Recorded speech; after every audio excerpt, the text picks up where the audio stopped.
राबिया, इसे कमरे में लेकर जाओ, सो गई है। और तुम इसके साथ ही रहना वहीं, ठीक है?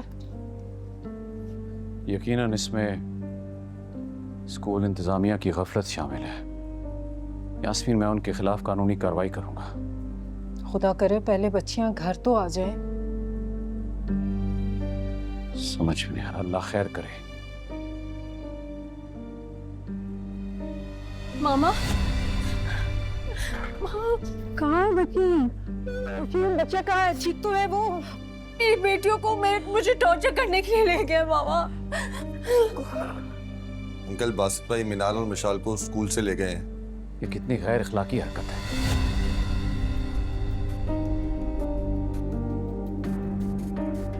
वो क्या साबित करना चाह रहा है? बच्चियों को यूं बिना बताए ले जाकर कि वो जब चाहे जैसे चाहे मेरी बेटी की आंखों में आंसू ले आएगा और मैं चुपचाप देखता रहूंगा। ये भूल है उसकी। नौशीन का बाप इतना कमजोर नहीं है कि वो अपनी बेटी के आंसू का हिसाब न ले।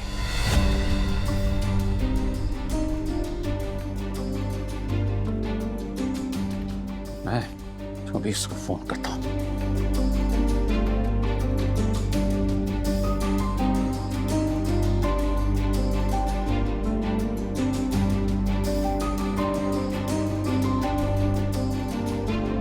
फोन बंद है बेटा। मामा, सब ठीक हो जाएगा। क्या समझता है? फोन बंद करेगा तो मैं उससे बात नहीं करूंगा। मैं अभी जाकर उससे बात करूंगा, उससे पूछूंगा जो भी उससे किया है और बच्चियों को भी साथ लेकर आऊंगा। मामा प्लीज, मुझे किसी भी हाल में बस मेरी बेटियां मेरे पास वापस चाहिए, प्लीज। आपी प्लीज तहम्मुल से काम लें। मेरी बासित भाई से फोन पर बात हुई है, बच्चियां घर पर हैं उनके।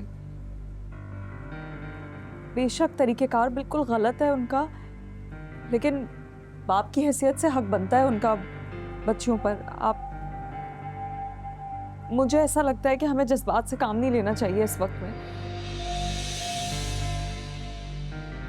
देखिए, अगर इस वक्त पे वो गलत कर रहा है ना, तो हमें ज़रा सोच समझ के फैसला करना चाहिए। जज्बात से काम लेंगे तो मामला और ख़राब हो जाएंगे। नबीरा बिल्कुल ठीक कह रही है। हमें अपनी बेटी का घर बसाना है और घर बसाने के लिए हमें ठंडे दिमाग से सोचना होगा। ये कहां लिखा है? घर बसाने के लिए सारी तकलीफें सिर्फ औरत ही बर्दाश्त करे। मैं अपनी बेटी को जानबूझकर सब्र के नाम पर अजियत भरे हालात में नहीं झोंक सकता। मामा प्लीज, मुझे और कुछ भी नहीं चाहिए, बस प्लीज मेरी बेटियां मुझे वापस ला दे। मामा प्लीज, मामा मेरी बेटियां मुझे वापस ला दे। हाँ, बहुत हो गया। अब उसको उसके किए का एहसास दिलाना होगा।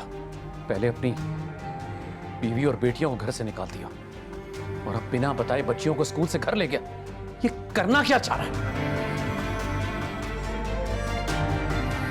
बाबा, मैं भी चलूं आपके साथ? नहीं नबीरा, तुम रोशीन के साथ ठहरो यहीं पर। मैं तुम्हारे बाबा के साथ जाती हूँ। मैं राबिया बहन से बात करूंगी, वो यकीनन हमारी बात समझेगी। ठीक।